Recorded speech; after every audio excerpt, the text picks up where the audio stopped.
Greetings, everyone. My name is Jacob Brunsdon. I'm Assistant Professor of Physical Education and Sport Pedagogy at the University of Memphis, and the title of my presentation is Mentoring Students Through the Spectrum, Using Ancient Knowledge to Guide the Styles into Existence. In 1966, Mostyn's call to educate for the free man is, at least for me, the most powerful quote I've read that is linked to the spectrum, and it is the nature of this very passage that gave me the impression that he, alongside Sarah Ashworth, viewed education as a force for public good that, if utilized appropriately, could lead to all sorts of educational and humanly aims being achieved. Having said that, I'd like to share two important disclaimers before moving forward with this presentation. The first is that what I'm about to explore is essentially a science for flourishing and tyranny, and that if interpreted correctly with a moral lens, has the potential to promote a lot of good within the realm of education. But if interpreted incorrectly and through the lens of tyranny and evil, has the potential to corrupt the foundational idea of education and could contribute to greater evils in the world. Mostyn was onto something that had a true double-edged sword for education. That is, if we don't leverage the spectrum with the intent to do moral good, it could be used for evil and counteract the notion of the free man, which Mostyn and Sarah had long envisioned. The second is that I'm asking you to philosophize with me. This won't work without it. And regardless of your understanding of classical or contemporary philosophy or philosophies or philosophers, also, when we do this work, we're required to take particular philosophical positions, and it doesn't necessarily mean that you or I or we agree with them. Rather, we're using them as a guide with which to explore a possible reality and future for the field. So with that being said, I'm going to be speaking to you now through the lens of the spectrum. The purpose of this presentation is to, 1, unpack Mostyn and Ashworth's most fundamental discovery, teaching as a chain of decision-making, through the lens of ancient knowledge. 2, to describe how teachers and teacher educators can mentor pre-service and early career teachers within and through the spectrum of teaching styles, and subsequently be encouraged to read the styles into existence. Before doing that, however, just in case I bore you, here's an overarching argument that I'm trying to convey through this presentation. Firstly, that the educational aim or developmental channel dictates what styles are to be used, how the styles are to be understood in the context of education, and the way in which they ought to be thought about and used in the context of schools and universities. This is an underrepresented and underappreciated component within spectrum research that could help to strengthen people's use of spectrum theory. Second, mentorship. If pre-service and early career teachers are to come to clearly understand and use the spectrum at a high level, then teacher educators and experienced teachers need to provide their learners and mentees with specific stories, case studies, and practical examples from an ethos standpoint with which to guide their understanding of the theory itself and subsequently draw practical applications from, and thus justifying my rationale for drawing on specific components within the ancient knowledge of Socrates, Plato, and Aristotle. And of course, it's of the utmost importance that we provide holistic and specific versions and stories that will allow and support the use of the spectrum in unique ways with consideration of specific educational aims in mind. The broadness of the spectrum makes it challenging for people to engage with it until they've developed a foundational level of competency, which might not be afforded to many pre-service or early career teachers. Third, we need to combat spectrum complexities. There remains a series of complexities which warrant further investigation into the practical use of the spectrum. There are no doubt challenges that everyday educators will face, and it's our duty as caretakers of the theory to understand how to best overcome these challenges. And obviously, looking backwards through already established ancient knowledges and theories might provide clues and ideas about how to best overcome those spectrum complexities. And finally, there's an importance for reading the styles into existence. And so future research needs to investigate how educators and teacher educators espousing different educational philosophies and aims read the styles into existence within their classrooms at the departmental level as well as at the school level. This presentation is structured as follows. first, I'll be talking about spectrum theory. Thereafter, I'll be kind of reviewing some of the spectrum challenges that I just mentioned about, and then I'll be exploring some potential stories and solutions based on the ancient knowledge. The axiom of the theory is that teaching is a chain of decision making. This concept acknowledges a couple of things. First, there's a level of intentionality. Second, there's a level of sequentiality in existence. Third, there's a level of multidimensionality. And then fourth, there's a level of multivariance within the concept of decision making. Traditionally speaking, the notion of a decision has been explored through the micro-curricular level. However, there is an emergent scope to explore this concept at the meso and macro levels as well. An oversimplification of this multidimensional interpretation of decision-making is linked to the following figure, which connects decision-making at the meso, macro, and micro levels. But of course, because we're academics, it's important for us to complicate things further and to show you what this looks like in reality. And as you can see here, decision-making is a truly collaborative, balancing act that is difficult for any one person or institution to navigate in today's world. And then just as a quick side note, this doesn't factor in the hierarchical nature of decision-making as well. Okay, so time for some philosophy. Socrates, Plato, and Aristotle are unique philosophers with individual philosophies.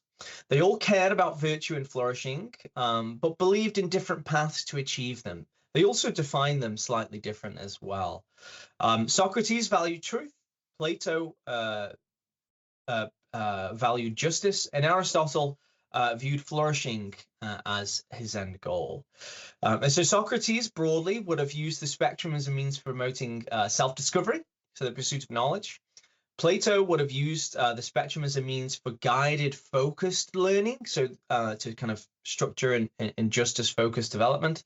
And then Aristotle would have used the spectrum as a means to promote balance and self-improvement. And so we can see that these different philosophers use the theory, or potentially would view the theory very differently. Okay, so look at Socrates, and the specific focus of his method of inquiry posits the need for convergent truth and understanding. This is and was a kind of a controversial belief that led him to be trialed and executed in ancient Greece. A look at Plato, for example, and the value he placed on people performing their uniquely predisposed skills for the betterment of society is essential when understanding his philosophy. With the overarching argument that people need to be working in groups and focusing on skills and activities that they are best suited to achieve. A look at Aristotle and his belief about teaching character traits and teaching people how to be wise was essential for individual and societal flourishing. And it's something I've bored you about in kind of previous presentations. Okay, now a quick look at some of the complexities. I'm going to be talking about 5 here. So the first complexity is based on this idea of spectrum neutrality. And the challenge is that the spectrum is considered or potentially positioned as a neutral or aimless conceptual theory that has potential to be anchored in such a way that we can achieve all kinds of educational aims, but it does lack specific stories and examples associated with how it can be leveraged to achieve specific educational aims. We should also say as well that the notion that physical educators lack aspirations or philosophical positions or philosophical grounding is false, and that if the spectrum is to become a constant aid for teachers and teacher educators, we need to explore how the spectrum can be practically leveraged in a way that helps to achieve specific educational aims, be they small, medium, or large-scale goals, but especially those linked to the state and national curriculums we found at the policy level. The second is linked to the concept of spectrum alignment.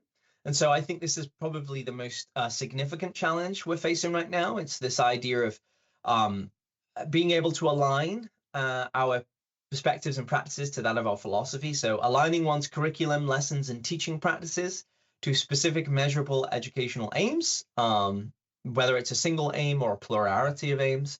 And so this is kind of a systems dichotomy here. So there's a kind of a gap or a balance or a difference between philosophy, the cultures and conditions of institutions, and subsequently the practices which are used, able to be used, for example.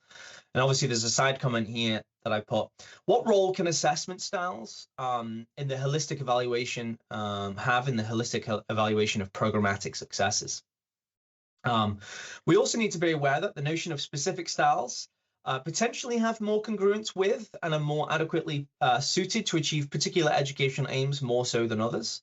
And that's something for us to consider as well. Another third complexity is linked to this notion of spectrum scales.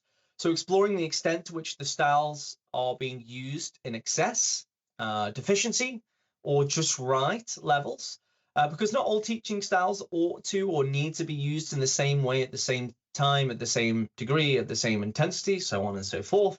It is all impacted by teachers' reading interpretation of the style and the situation that they're in, the curriculum goals that they need to be achieving, so on and so forth. And obviously, we need to explore the extent to which there is or ought to be balance between or within the different teaching styles within a unit based on the aim we are trying to achieve. The next complexity is linked to this notion of hybrid or composite styles. And I think this is a challenge when one or multiple styles collide during the same teaching episode, whilst at the same time sharing and carrying a jointly correct definition, and thus making the style that is distinctly unique and indispensable from the teaching and learning process. And just as a quick clarification, a hybrid style I refer to as the notion that the styles, when merged together, form a new but already identifiable style with a pre-established set of characteristics. A composite style might be defined as the notion that a style, when merged together, form an entirely new teaching style with a unique set of characteristics. And obviously this is in response to much of the systematic observation literature, which suggests that when this is occurring, we use the indirect style first and foremost. And so this is kind of just questioning that positionality. We also need to question the nature of particular styles and group styles and the extent to which they have high levels of congruence between one another, and how whether or not that can afford the creation of hybrid styles or composite styles. And so that's another complexity which I think we've been finding within the literature. The final style is something I call betwixt style. So this refers to when the challenge when two styles located next to each other on the behavioral chain, but not kind of all over the chain, converge and meet in the middle and form a style that kind of occurs in between. And obviously this is only possible between the direct styles, so styles A and B, the student assessment styles, styles C, D, and E, the discovery styles, and then the student initiated group as well. And obviously, does the nature and characteristics of a betwixt style or between style afford teachers with a more developmental and supportive transitional experience when compared to, for example, transitioning from one whole style to another? This is something which we've been thinking about recently. Okay, so now let's explore some stories and solutions to this work. So let's look at a Socrates. So a Socratic interpretation of the spectrum will consist of Socrates aspiring to develop people to become effective dialoguers and questioners via the Socratic method, and would consist of him using kind of a hard B style until people have developed an advanced level of mastery in this area. So obviously they've become very good at dialogue, and they've been very good at asking questions and kind of following the structure I talked about previously.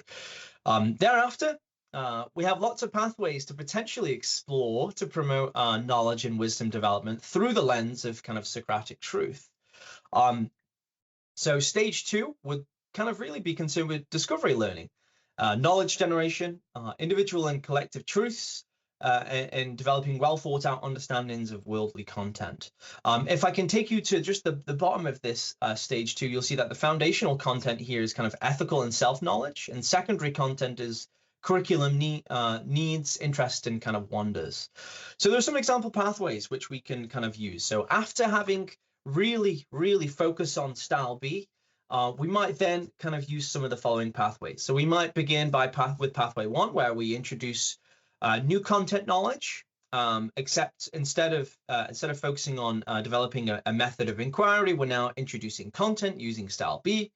And once we've done that, we then might create scaffolded discovery experiences which promote mastery of that content knowledge. So going from style B first, and then style B again, and then styles F, H, and G. And you'll notice that G is significantly larger because for Socrates, convergent truth is much more important. If we look at pathway 2, we could also create situations where students, having become effective questioners and dialoguers, they then decide, okay, well, having understood this technique, I'm now interested in exploring this content and this knowledge. So we then use styles F and H, which are obviously discovery styles, to explore that new topic. Okay, once we've done that, they've had an ample amount of time which to do that. We then focus on kind of coordinating our learning and understanding of this new topic, and we try to develop some sort of shared understanding. So we use kind of obviously style G, we're converging, but we're also kind of using style C, reciprocal, working together to try and develop that convergent understanding of whatever the content is. Pathway 3, which is probably the most extreme, we'll begin with the end in mind. So we turn around and allow students to develop their own knowledge and wisdom goals. So they may create a program, they may develop ideas and suggestions about, well, I've learned this technique and this is the goals I want to set for myself. So having done that, we then might create opportunities for students to engage with individual or group discovery, at which point the discovery styles are obviously at the center of this, but they are then supported by styles E and D as well. And it's all kind of interconnected here. And thereafter, we then prioritize self-discovery. So self-learning, self-knowledge, self-teaching, okay? And we could kind of repeat the cycle here. But this is just 3 examples of how we might approach this from a Socratic understanding. And obviously, Socrates cares about knowledge and wisdom development only, and argues that the content intended to be taught are those that should or ought to afford greater levels of truth within a particular area. And that will hopefully promote greater levels of justice occurring. A Platonian interpretation of the spectrum will begin by testing all possible learners across the different teaching styles to explore their human capabilities. So obviously experiential learning, we'll do a lot of evaluation. We'll put a lot of students in conditions where they'll be evaluated on their ability to learn and engage with the different kind of teaching episodes. So the teaching experience is linked to styles E, F, G, H. We'll do all of them. And the skills would be evaluated and then kind of hopefully lead to effective organization and group management per their abilities, aspirations, and knowledges. And so from there, we would potentially have some set pathways for each individual group of learner. And in using kind of Plato's structure, which we can apply to other categories, our groups of learners based on their interests, based on their focus, they would receive highly specific episodic teaching based on their capabilities, their interests, their needs, so on and so forth. So in using Plato's terminology, the workers would only be kind of potentially given access to styles A and B. It's their job to develop a mastery of content and skills, and that would really be the only teaching styles they would be afforded. We would then have the auxiliaries, which will be given more access to different styles, although again, they would be primarily concerned with engaging with direct styles and also the assessment styles. The discovery styles is something that they have access to, but it's not something which they spend most of their time in. We then, the third group will be the philosopher kings. So these are the people that are responsible for ensuring the protection and welfare kind of intellectually of society, the governance of society, for example. And they would have access to all different kinds of styles. They would have access to the direct styles, the assessment styles, but they would be spending most of their time in discovery styles and independent styles. for example. And again, these are just examples that we can gain from Plato in his potential interpretation of the spectrum, and us using different styles for different groups based on their needs, interests, and capabilities. And we can apply this to so many of the groups. The final thing which to say here is that we would probably be doing multiple baseline evaluations here. And so we would reevaluate the role and positionality of the student, and subsequently the teaching styles that should or ought to be used and exposed to them on the basis of their potential to contribute to a just society. So for example, historically, this was something which wasn't immovable. People didn't move within these ranks, whereas in the nature of the modern world, people of course do. People grow, people improve, people develop certain skill sets and capabilities, people become more motivated, so on and so forth. All of that shapes potentially the styles that they could be introduced to and shared with and focused on, for example. Okay, let's look at Aristotle. An Aristotelian interpretation of the spectrum in terms of character development would begin with significant planning here. The planning would be focused on, I guess, evaluating or exploring the level of virtuous foundation that a student or students have, and factoring in the level of virtue education that they need. So whether it's mimetic, whether it's teaching-centered, whether it's progressive, whether it's a combination of teacher and student-centered, or transformative, whether it's kind of student-centered, for example. Thereafter, having developed a plan for virtue development at the individual and potentially the group level as well, we would then try and use various pedagogical strategies through the content with which we're focused on to promote character and virtue development. And as you can see on the screen, there are different strategies required to use different styles, as there are different aims and kind of foci embedded within them. So for example, we can see that the strategy of habituation through practice, which broadly refers to experiential learning, putting students in situations to practice and learn and engage with the notion of kind of character and virtue development, we would have access to all kinds of styles because practicing requires access to that.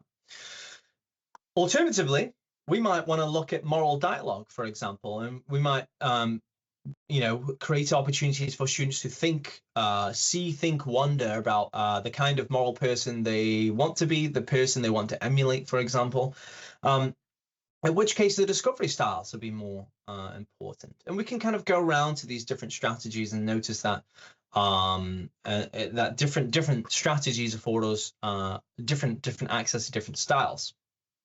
And obviously, teachers would be kind of constantly reevaluating their students' virtue literacy before introducing and teaching about new and increasingly complex virtues across different domains. So the moral domain, the civic domain, the intellectual domain, and the performative domain, and so on and so forth as they kind of continue on this journey. An alternative look at Aristotle's use of the spectrum similarly might be viewed through the perspective of kind of knowledge or wisdom development.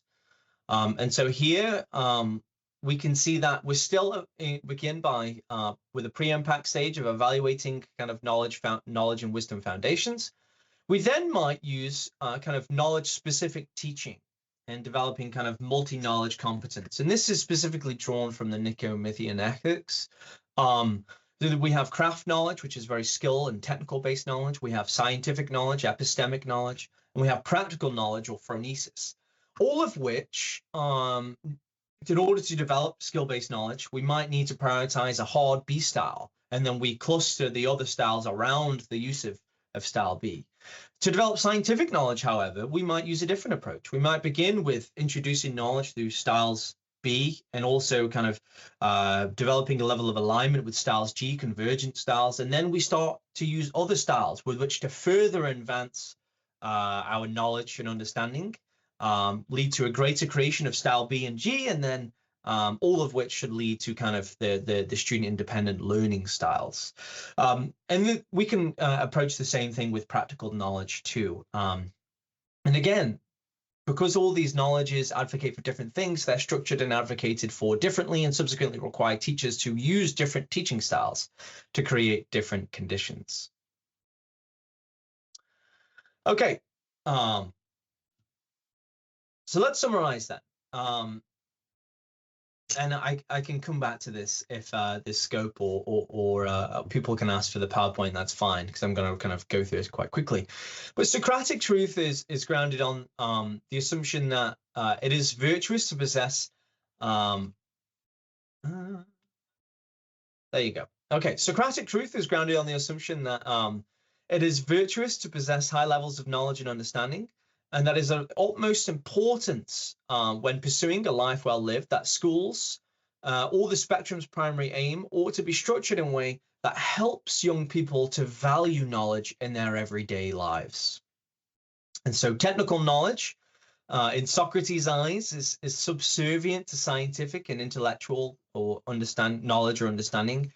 However, one's capability to embody all three knowledges together is actually likely to foster greater levels of internalized truths. If we look at Platonian justice, is defined broadly as identifying the potential role that someone, so for example, a student, can play in a society, and providing them with a robust, tailor-made educational experience that will enable them to occupy and fulfill their role to the best of their ability. And so in this way, administrators and teachers maintain oversight of and the right to use the spectrum based on their professional judgment, regardless of the macro or the meso infrastructures and decision-making that are taking place. There's also, there is or can be educational value of grouping students based on their capabilities and interactions with the styles themselves. So for example, pursuing shared goals with other people who are similar, could lead to high levels of achievement and satisfaction in one area as opposed to multiple areas across the curriculum. Aristotelian flourishing can be defined broadly as one's ability to possess and express virtue and wisdom consistently across contexts, and in such a way that it contributes to holistic well-being of individuals and societies with which they're affiliated with. The physical and behavioral practice in which people come to learn, understand, and develop foundational sets of character traits, habits, and dispositions across the four different domains, and subsequently come to develop them into virtues, can be taught in almost identical ways across the spectrum. It's the styles, however, the strategies that we're intending to use, that varies the styles in which we try and use. And obviously, depending on the type of knowledge the teacher is aspiring to cultivate, so for example, technical knowledge, epistemic, scientific knowledge, or practical knowledge, teachers ought to orient their teaching styles in unique ways and thus try to justify the need for patience and carefulness within the educational experience, as opposed to lessons aspiring to do all things at once. And so in conclusion then, and before kind of finishing, I just kind of want to review some of the main arguments here. The first is that the educational aim or developmental channel dictates what styles are to be used, how the styles are to be understood within the context of education, and the way in which they ought to be thought about in schools. If pre-service and early career teachers have come to clearly understand and use the spectrum at a high level, then teacher educators and experienced teachers need to provide learners and mentees with specific stories, case studies, and practical examples with which to use and to draw practical applications from. There remains a series of complexities which warrant further investigation into the practical use of the spectrum as it relates to the achievement of particular educational aims. And obviously, future research needs to investigate how experienced teachers and teacher educators espousing different educational philosophies and aims read the styles into existence at the classroom, departmental, and high school, school-wide levels. Thank you very much, and that's it.